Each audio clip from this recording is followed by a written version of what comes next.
Hi friends, welcome to CRISIL.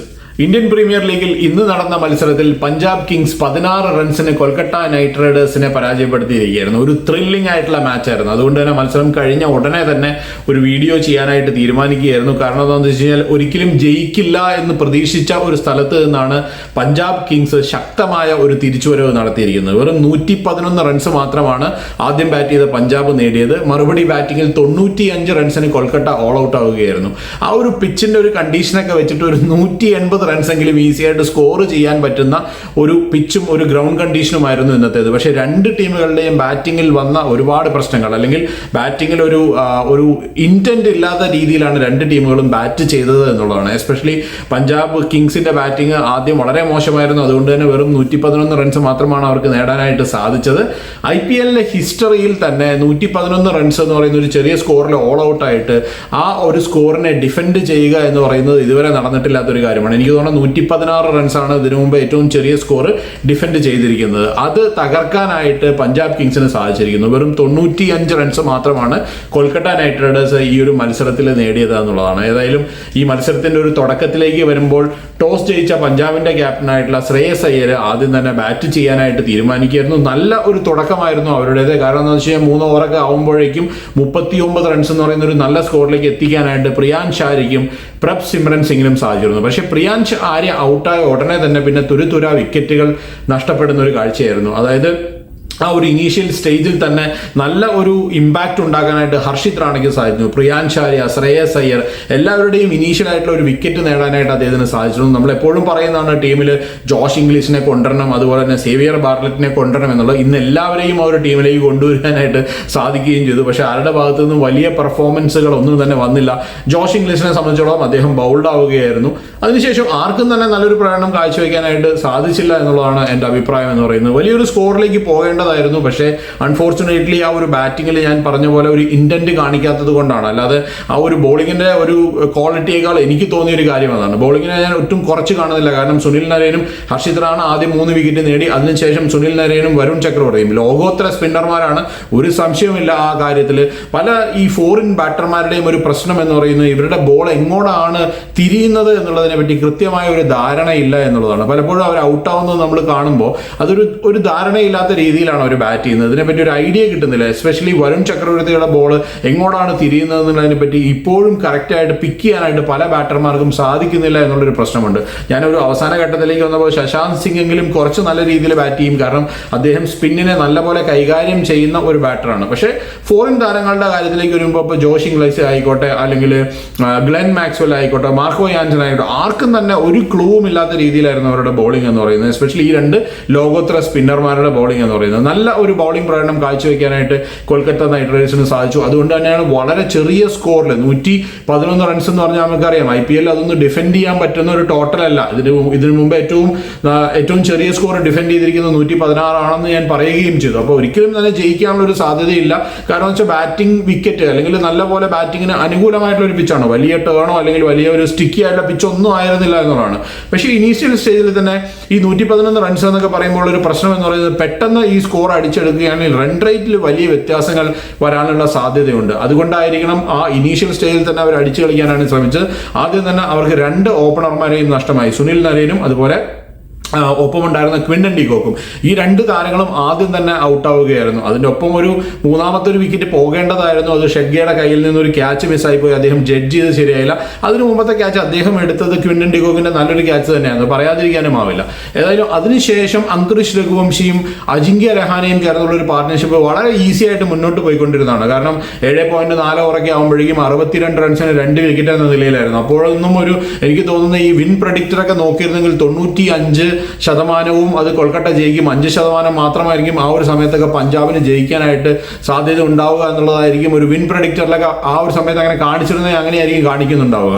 ഏതായാലും അജിങ്ക്യ രഹാനെയുടെ, അതായത് കൊൽക്കത്ത ക്യാപ്റ്റന്റെ ഒരു ബാഡ് ഡിസിഷനാണ്. ബാഡ് ഡിസിഷൻ എന്ന് പറയാനുള്ള ഒരു കാരണം എന്ന് പറഞ്ഞു കഴിഞ്ഞാൽ അത് LBW അപ്പീൽ ചെയ്തു, അമ്പയർ ഔട്ട് കൊടുത്തു. ആ ഒരു ഔട്ട് കൊടുക്കുന്ന സമയത്ത് നമുക്കറിയാം 62 റൺസ് മാത്രമേ ആയിട്ടുള്ളൂ. ഇനിയും കുറച്ചും കൂടെ റൺസ് മതി ജയിക്കാനായിട്ട്. എനിക്ക് തോന്നുന്നു 40-50 റൺസോളം മതി ആ സമയത്ത് ജയിക്കാനായിട്ട്. ആ സമയത്ത് 2 റിവ്യൂ കയ്യിലുണ്ട്. എന്തുകൊണ്ടാണ് അത് റിവ്യൂ എടുക്കാതിരിക്കുന്നത് എന്നുള്ളതിനെ പറ്റി യാതൊരു ഐഡിയയും കിട്ടുന്നില്ല. 2 റിവ്യൂ കയ്യിലുണ്ട്, മത്സരത്തിൽ വളരെ കുറച്ച് റൺസ് മാത്രം മതി.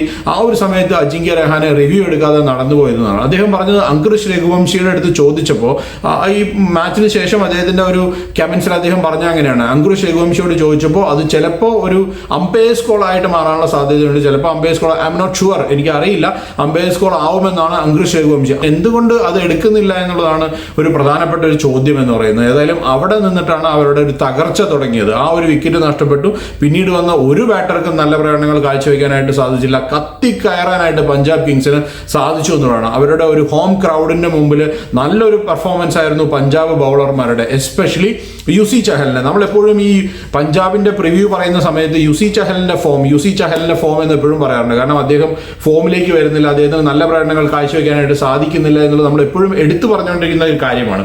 പക്ഷേ ഈ മത്സരത്തിൽ അദ്ദേഹം നല്ല ഒരു പെർഫോമൻസ് കാഴ്ചവെച്ചിരിക്കുന്നു. 4 വിക്കറ്റാണ് അദ്ദേഹം നേടിയത്. അതുപോലെ തന്നെ ഇനീഷ്യലി നല്ലപോലെ ബോൾ ചെയ്യാനായിട്ട് മാർക്കോ യാൻസന് സാധിക്കുകയും ചെയ്തിരുന്നു. മാർക്കോ യാൻസൺ ആ ഒരു ലാസ്റ്റിലേക്ക് വന്നപ്പോൾ ഇവൻ ആൻഡ്രേ റസലിന്റെ വിക്കറ്റ്, അവസാന വിക്കറ്റും നേടിയത് അദ്ദേഹം തന്നെയാണ്. അവിടെയും എനിക്ക് ഒരു എതിരഭിപ്രായമുള്ളത്, ആ ഒരു ഇനീഷ്യലി ഓവേഴ്സിൽ 111 റൺസ് എന്ന് പറയുന്ന ഒരു ചെറിയ സ്കോറാണ് പഞ്ചാബ് നേടിയത്. എന്നിട്ട് തിരിച്ച് നമ്മൾ ബോൾ ചെയ്യുന്ന സമയത്ത് പഞ്ചാബിനെ സംബന്ധിച്ചിടത്തോളം ശ്രേയസ് അയ്യർ എന്തുകൊണ്ട് ആ ന്യൂ ബോൾ അർഷദീപ് സിംഗിന് ബോൾ ചെയ്യാനായിട്ട് കൊടുത്തില്ല എന്നുള്ളൊരു സംശയം എൻ്റെ മനസ്സിൽ നിൽക്കുകയാണ്. ഒരു സൈഡിൽ നിന്ന് മാർക്കോ യാൻസനാണ് എറിയുന്ന ബോൾ നല്ലപോലെ സ്വിംഗ് ചെയ്യിക്കുന്ന ബോളറാണ് എന്ന് നമുക്കറിയാം, മികച്ച ബോളറാണ്, അവിടെ യാതൊരു തെറ്റുമില്ല. പക്ഷേ ആ മറ്റേ എൻഡിൽ നിന്ന് ബോൾ ചെയ്യാനായിട്ട് സേവിയർ ബാർലറ്റിനെയാണ് കൊണ്ടുവന്നത്. 3 ഓവറിൽ 30 റൺസോളം അദ്ദേഹം വിട്ടുകൊടുക്കുകയും ചെയ്തു. ആ സമയത്ത് എന്തുകൊണ്ട് അർഷദീപ് സിംഗിനെ റീച്ച് ഇല്ല എന്നുള്ളതാണ്. കാരണം അദ്ദേഹമാണല്ലോ ഒരു പ്രധാനപ്പെട്ട ബൗളർ എന്ന് പറയുന്നത്. അപ്പോൾ ഇത്രയും ചെറിയ ഒരു സ്കോർ ഡിഫെൻഡ് ചെയ്യുന്ന സമയത്ത് 100% ആ ഒരു എൻഡിൽ നിന്ന് അർഷദീപ് സിംഗ് ആയിരുന്നു എറിയേണ്ടതെന്നാണ് എൻ്റെ അഭിപ്രായം. ആ 15ാമത്തെ ഓവർ വൈഭവ് അറോറ ഒറ്റ ബോൾ പോലും കണ്ടിട്ടില്ല. അവസാനത്തെ ബോൾ ഔട്ടാവുകയും ചെയ്തു. ഒറ്റ ബോൾ പോലും കാണിക്കാതെ ബോൾ ചെയ്യാന്ന് പറയും. അതായത് ആ ബോൾ എങ്ങോട്ടാണ് പോകുന്നതെന്ന് പോലും വൈഭവ് അറോറ, അദ്ദേഹം സർവൈവ് ചെയ്യാനാണ് ശ്രമിച്ചത്. നമുക്കറിയാം അദ്ദേഹം നമ്പർ 10 ബാറ്റ്സ്മാൻ ആണ്, വലിയ പ്രതീക്ഷകളൊന്നും വെക്കേണ്ട ആവശ്യമില്ല. എന്നാൽ തന്നെ അത്രത്തോളം ഒരു മികച്ച ബൗളിംഗ് പ്രകടനമായിരുന്നു ആ ഓരോ ഓവറിൽ അർഷദീപ് സിംഗ് കാഴ്ചവെച്ചതെന്ന് പറയാതിരിക്കാനാവില്ല. കാരണം അതിന് മുമ്പത്തെ ഓവറിൽ യുസി ചഹലിന്റെ ആ ഓവറിൽ നല്ലപോലെ പ്രഹരിക്കാനായിട്ട് ആൻഡ്രേ റസലിന് സാധിക്കുകയും ചെയ്തു. ആൻഡ്രേ റസൽ ഒറ്റയ്ക്ക് മത്സരം ജയിപ്പിക്കും എന്ന് തോന്നിയ ഒരു സ്ഥലത്ത് നിന്നിട്ടാണ് ആ മത്സരം തിരിച്ചു പിടിക്കാനായിട്ട് അർഷദീപ് സിംഗിന്റെ ആ ഒരു വിക്കറ്റിന് സാധിച്ചത്. വൈഭവ് അറോറ ആ ഓവർ ഔട്ടായിട്ടുണ്ടായിരുന്നെങ്കിൽ അടുത്ത ഓവറിൽ കുറച്ചും കൂടെ പ്രഷർ കുറയും എന്നുള്ളതാണ്. അപ്പോൾ അതുകൊണ്ട് തന്നെ ആൻഡ്രേ റസലിന് കുറച്ചും കൂടി സമയമെടുത്ത് ബാറ്റ് ചെയ്യാനുള്ള ഒരു അവസരം കിട്ടിയേനെ. പക്ഷേ ഇത് അതിനൊന്നുമുള്ള സമയം ഉണ്ടായിരുന്നില്ല. അവസാനം മാർക്കോ യാൻസൺ ആൻഡ്രേ റസലിനെ ഒരു പ്ലേഡ് ഉണ്ട്, നല്ലൊരു ബോളായിരുന്നു, അതിൽ ഔട്ട് ആവുകയായിരുന്നു. ഏതായാലും നല്ല ത്രില്ലിംഗ് ആയിട്ടുള്ള ഒരു മത്സരമായിരുന്നു. നല്ല ഒരു പ്രകടനമാണ് ഇരു ടീമുകളുടെ ഭാഗത്തു നിന്നും വന്നത്. 2 ടീമുകളുടെയും ബോളിംഗ് ഡിപ്പാർട്ട്മെന്റ് സൂപ്പർ ആയിരുന്നു എന്ന് പറയാതിരിക്കാനാവില്ല. പക്ഷേ 2 ടീമുകളുടെയും ബാറ്റിംഗ് ഡിപ്പാർട്ട്മെന്റ് പരിതാപകരമായിരുന്നു എന്നുള്ളത് തന്നെയാണ്. കാരണം എന്ന് വെച്ചാൽ ഒരു ഇൻറ്റന്റും ഇല്ലാതെ വളരെ ഈസി ആയിട്ട് ബാറ്റ് ചെയ്യാൻ പറ്റുന്ന, അത്രത്തോളം ഒരു വട്ടം തിരിയുന്ന പിച്ചോ അല്ലെങ്കിൽ അൺഈവൻ ആയിട്ടുള്ള ബൗൺസ് ഉള്ള പിച്ചോ ഒന്നും തന്നെ ആയിരുന്നില്ല. എന്നിട്ടും നല്ല പ്രകടനങ്ങൾ 2 ടീമിന്റെയും ബാറ്റർമാരുടെ ഭാഗത്തു നിന്ന് വന്നില്ല എന്ന് പറയുന്നത് ഒരു പ്രധാനപ്പെട്ട കാര്യം എന്ന് പറയുന്നത്. ഏതായാലും പഞ്ചാബ് കിങ്സിനെ സംബന്ധിച്ചിടത്തോളം അവർ ആ ഒരു മൊമെന്റം തിരിച്ചു പിടിച്ചിരിക്കുകയാണ്. അവരുടെ ഹോം ക്രൗഡിന്റെ മുന്നിൽ നല്ലൊരു വിജയം നേടാനായിട്ട് പഞ്ചാബ് കിങ്സിന് സാധിച്ചിരിക്കുന്നു. കൊൽക്കത്ത നൈറ്റ് റൈഡേഴ്സ് കയ്യിൽ കിട്ടിയ കളി വലിച്ചെറിഞ്ഞ് കളഞ്ഞു എന്നുള്ളതാണ് എനിക്ക് പറയാനുള്ള ഒരു കാര്യം എന്ന് പറയുന്നത്. കാരണം അത്ര ഈസി ആയിട്ട് ജയിക്കാൻ പറ്റുന്ന ഒരു മത്സരമായിരുന്നു.